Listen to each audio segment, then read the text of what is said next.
Tzu disait déjà 5 siècles avant Jésus-Christ qu'un bon général est celui qui remporte la victoire sans même mener bataille. J'étais pourtant persuadé que plus on travaillait, plus on créait de la valeur. Ce n'est peut-être pas le cas. En tout cas, aujourd'hui, j'ai le plaisir d'échanger avec Bruno Jarosson. Bonjour. Bonjour. Bruno Jarosson, vous êtes consultant en stratégie, dramaturge et auteur de nombreux ouvrages, dont le dernier de Sun Tzu à Steve Jobs, une histoire de la stratégie. Je me suis donc trompé sur le travail et sa valeur. On peut se poser la question, pourquoi Bill Gates est l'homme le plus riche du monde? Est-ce que c'est parce qu'il a travaillé plus que les autres? C'est lui qui a travaillé le plus au monde? Je ne crois pas. Mais il a résolu un problème stratégique de façon élégante. Le problème, c'est comment prélever un impôt sur un territoire. Il y a 3000 ans que les hommes se font la guerre pour ça.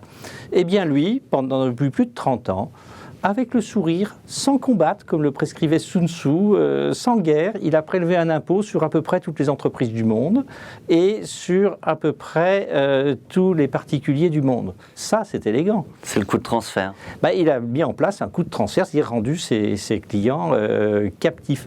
Ce qui produit une espèce d'effet de levier, c'est-à-dire la force est au bon endroit et donc avec peu de travail, il produit beaucoup de valeur, alors que dans d'autres activités, en général, il faut beaucoup travailler pour progresser un peu. La stratégie, c'est ça, c'est mettre la force au bon endroit, c'est créer un effet de levier. Pour Bill Gates, le crime était donc parfait. Pour les GAFA aujourd'hui, il est presque parfait. Eh bien, on voit qu'en fait, ils essayent de reprendre le raisonnement et puis Google a pris une longueur d'avance, parce que je crois qu'ils ont une très grosse trésorerie, de gros revenus. Je crois qu'on parle de 100 milliards de dollars. Enfin, c'est pas comme si c'était une grosse somme, mais quand même. L'objet de la bataille entre Google, Amazon, Facebook et Apple, c'est qui va capter cette source de valeur dans l'information qu'il y a sur Internet de façon récurrente et sans avoir à trop se fatiguer. Et je ne sais pas encore qui va gagner. Alors là, c'est les batailles des temps modernes. Dans l'ouvrage, on retrouve d'autres batailles. La bataille de Verdun, perdue, à la fois pour les Allemands, pour les Français, beaucoup de morts. Et une autre bataille dont vous parlez dans l'ouvrage, le débarquement, réussi cette fois-ci. Et là, on se retrouve avec deux stratégies différentes pour des résultats tout aussi différents. Voilà, ces deux exemples illustrent bien que derrière les stratégies, il y a des idées. Verdun, approche directe, massive, inspirée de Clausewitz, 320 000 morts pour les Français, 320 000 morts pour les Allemands. Résultat, on est revenu au point de départ. Donc, vraiment la stratégie perdant-perdant.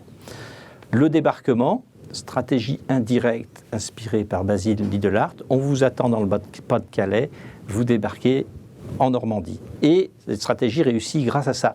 Le débarquement devait rater. C'est un exploit stratégique qu'il ait réussi. Alors, appliqué aux entreprises, est-ce que ça veut dire qu'en tant que start-up, il faut aller là où on ne m'attend pas? J'ai envie de dire que les start-upers sont un peu les Sun Tzu des temps modernes. C'est-à-dire qu'ils ont découvert un nouveau champ, un nouveau continent auquel ils vont pouvoir appliquer du Sun Tzu. Leur mode de raisonnement, c'est chercher les nœuds d'amplification. C'est effectivement chercher la surprise, donc c'est en général du raisonnement de Sun Tzu. Ce phénomène réunit des idées qui sont anciennes mais néanmoins très intéressantes, et puis un sujet d'expérimentation complètement moderne. Bruno Jarosson, un grand merci à vous. Je renvoie tous les téléspectateurs et tous les start-upers, c'est Sun Tzu des temps modernes pour reprendre vos propos, à votre ouvrage de Sun Tzu à Steve Jobs, une histoire de la stratégie. C'est aux éditions Duno. À très bientôt à tous. Merci.